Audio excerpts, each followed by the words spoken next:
దాంట్లో ఆచార్యుడని, బ్రహ్మాని, గాణాపత్యమని, సదస్యమని ఇలా ఉంటాయన్నమాట. ఈ భాగాలన్నీ అందరికీ 6 ఉన్నారు, 6 అప్పచెప్తారు. మాకు ఏమీ తెలియదు.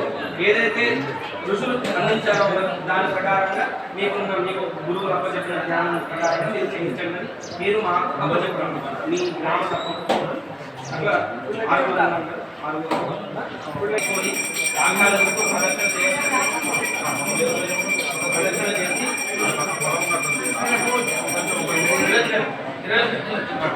ఒక ప్రదక్షిణ చేసి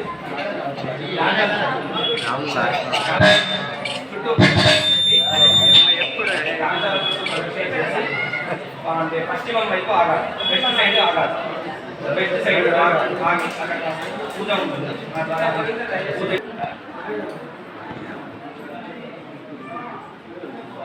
ఆ గీత ఎంతసేపు ఉంటుంది?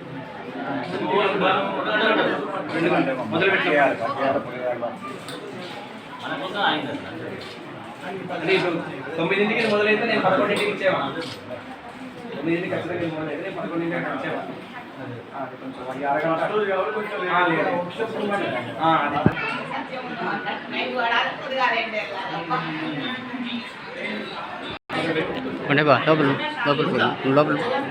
లోపల బాబా అయిపోయింది తీసుకొస్తాడు తాతయ్య.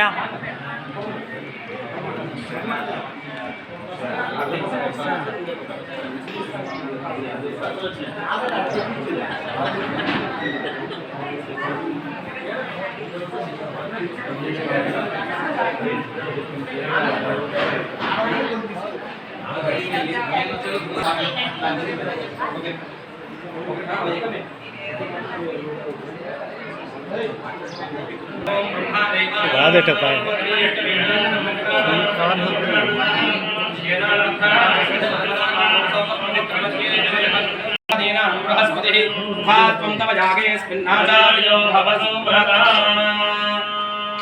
మీ ప్రతిష్టకి మీరు సంకల్పం చేసుకున్న ప్రతిష్టకి మీరు ఆచార్యులుగా మీరు నియమించుకున్నారు.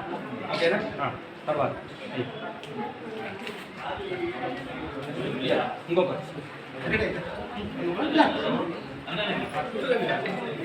వశిష్ఠగోత్ర పద్మనాభశర్మాణం బ్రాహ్మణం.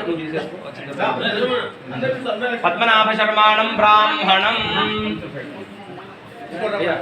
చెప్పండి.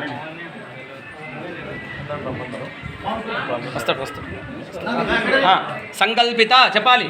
ప్రతిష్ఠ యజ్ఞకర్మణి వశిష్ఠగోత్రం పద్మనాభశర్మాణం బ్రాహ్మణం బ్రహ్మాణం త్వాం అహం వృణే నరేష్యామి. పద్మనాభ శర్మ గారు వారు వస్తారు రేపు, వారికి ఇచ్చేసాం. ఇంకొకటి తీసుకోండి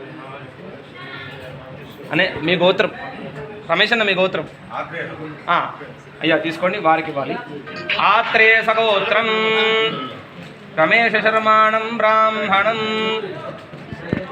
చెప్పండి. వయం సంకల్పిత ప్రతిష్ఠ యజ్ఞకర్మణి గాణాపత్యం త్వాం అహం వృణే ఇచ్చేసేయండి. కరిష్యామి గణానాం త్వా గణపతిగో హవామహే కవిం కవీనాం ఉపమశ్రవస్తమం జ్యేష్ఠరాజం బ్రహ్మణాం బ్రహ్మణస్పద ఆనశృణ్వన్నోతిభిస్సేదసాదనం. సంకల్పిత ప్రతిష్ఠ యజ్ఞకర్మణి గోత్రం శ్రీవత్సగోత్రం కార్తీక శర్మాణం బ్రాహ్మణం సదస్యం త్వాం అహం వృణే ఇచ్చేసేయండి. కిరణ్ శర్మ గారు రావాలి. గోత్రం యశ్వంత్ శర్మాణం చెప్పండి. ప్రతిష్ఠ యజ్ఞకర్మణి ఋత్విజం త్వాం అహం వృణే ఇచ్చేసేయండి. యథా జ్ఞానతః కర్మ కరిష్యామి. శతమేనమేవ శతాత్మానం భవతి శతమనంతం భవతి శతమైశ్వర్యం భవతి శతమితి శతం దీర్ఘమాయుః శతమానం భవతి శతాయుః పురుషస్యేంద్రియ ఆయుష్యేవేంద్రియే ప్రతిష్ఠతి. అందరూ చెప్పండి, బ్రాహ్మణులు చూసి చెప్పండి. అస్మిన్ ప్రతిష్ఠ హనుమత్సీత లక్ష్మస్వామినః త్రయాన్హిక దీక్షయా ప్రతిష్ఠా యజ్ఞకర్మణి అస్య యాగస్య నిష్పత్తౌ భవంతః అభ్యర్థితాః సుప్రసన్నైశ్చ కర్తవ్యం కర్మేదం రాఘవేంద్ర చెప్పండి వయం సంకల్పిత ప్రతిష్ఠ యజ్ఞ